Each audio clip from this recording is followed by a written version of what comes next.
एक भोंदू रहता था, पर वो इतना सीधा था कि सब प्यार से उसको भोंदू ही बुलाते थे। गायों की सेवा करता था और जिस आश्रम में रहता था वहां के गुरुदेव शाम को प्रवचन करते थे तो सबसे पीछे बैठ के सुनता था। भोंदू को लगता था गुरुजी जो बोल रहे हैं ये बिल्कुल सत्य है, इसमें कोई झूठ नहीं है।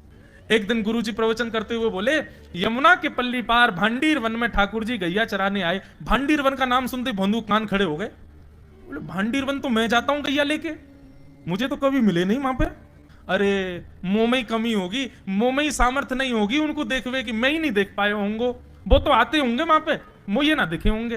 भोंदू ने पहली बार जिज्ञासा करी, गुरुदेव ठाकुर जी दिखते कैसे हैं?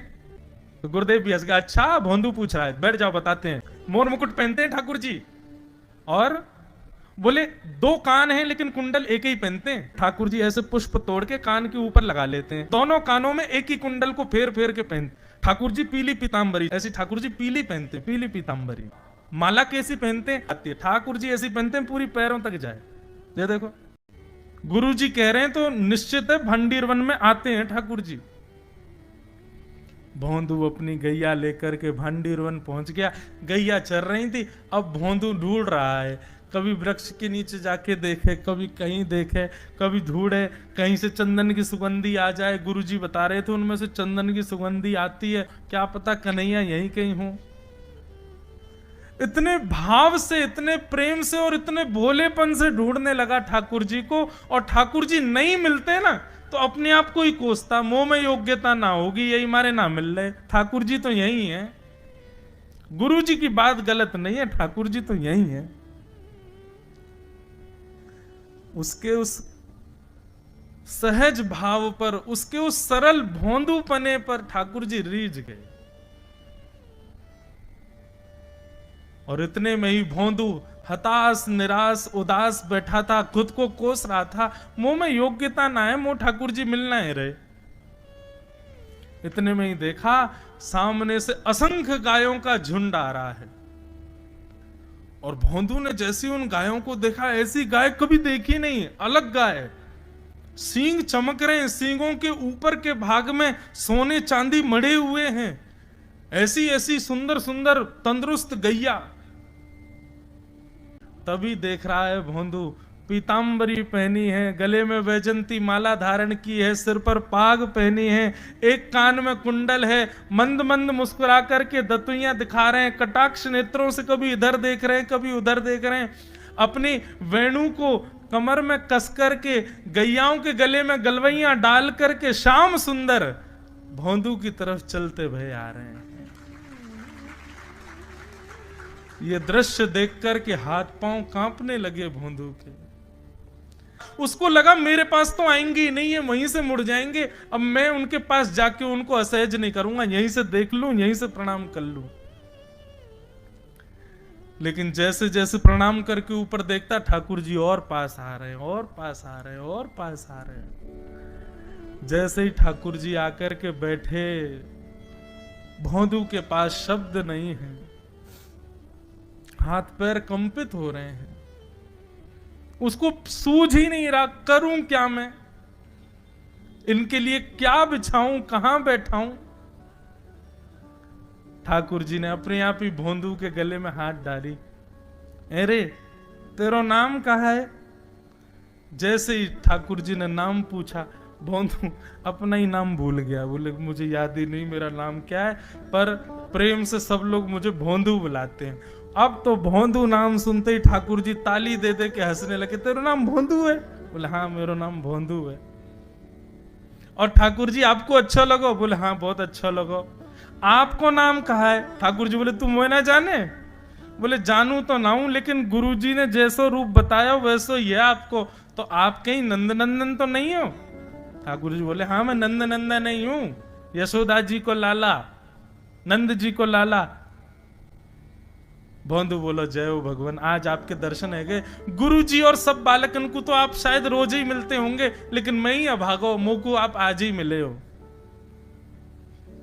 ठाकुर जी बोले अब चल बात मत बनावे, जल्दी कछु खवा, मुंह को भूख लग रही है। भोंदू एक कपड़े में रोटी बांध के उसमें मिर्च और गुड़ रख करके लेके गया। 2 रोटी थी। भोंदू ने जैसे ही खोली, एक रोटी ठाकुर जी के सामने धर दी, एक अपने पास रख ली। बोले मैं भी तो खाऊंगा। ठाकुर जी ने बढ़िया रोटी ऐसे घुमाई और प्रेम से गुड़ खामे और रोटी पान लगे प्रेम थे, और ठाकुर जी तो चप चप करके नेक देर में पा गए। भोंदू तो भूल ही गयो, मुंह खानो भी वो ठाकुर जी को ही देख रहा है। ठाकुर जी बोले और जोर की भूख लगी, ला अपनी रोटी दे दे। भोंदू बोलो मुंह को भी भूख लगी है। बोले अच्छा चल आधी आधी खा ले, या मैं आधी तू खा ले आधी मैं खा लूं, दोनों खा लिए।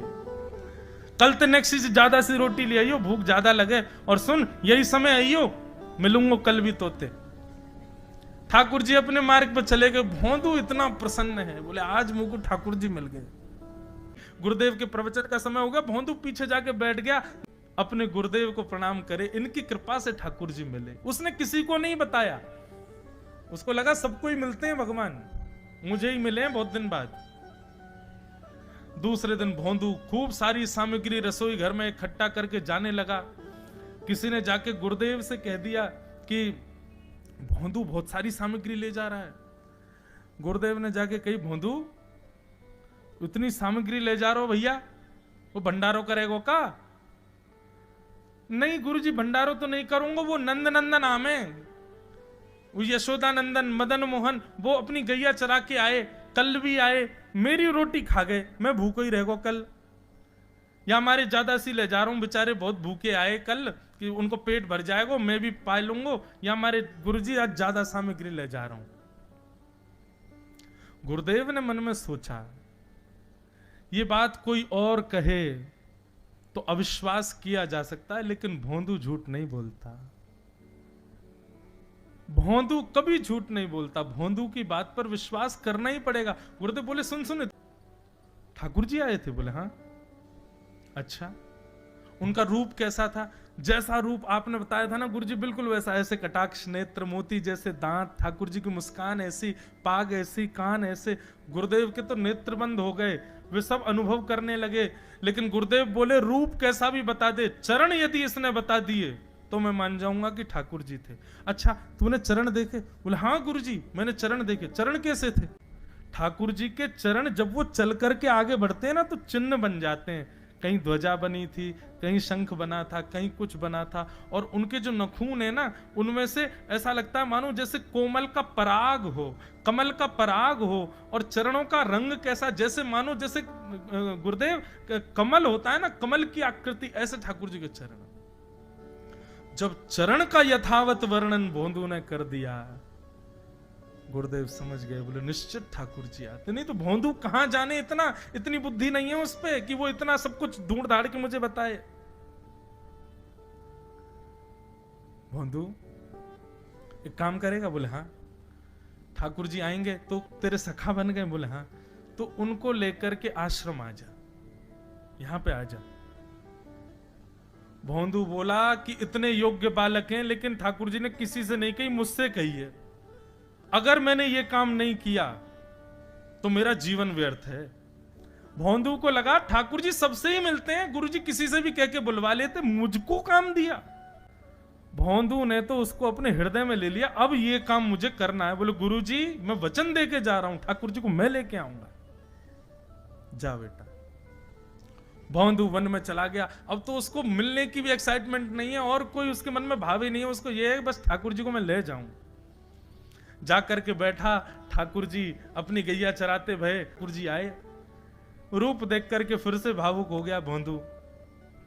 ठाकुर जी आकर के बैठ गए, बोले चल जल्दी निकाल रोटी, भूख लगी है मुंह को।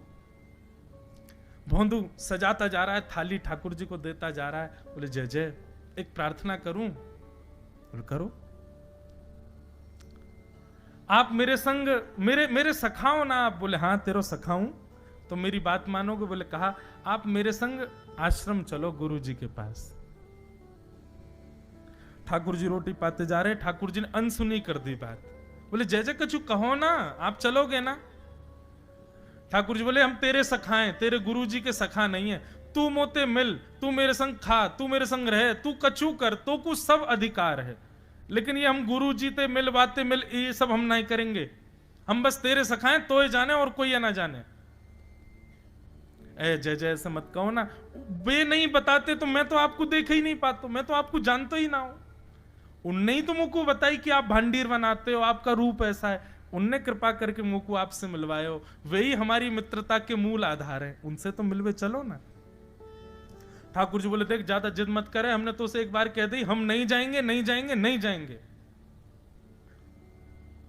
ठाकुर जी रोटी पा रहे थे तो भोंदू ने हाथ से रोटी और छनाई बोली ये भी दो, ये भी गुरु जी की है, लाओ ये मिर्च गुड़ सब दो, ये सब गुरु जी को, ये भी मत खाओ।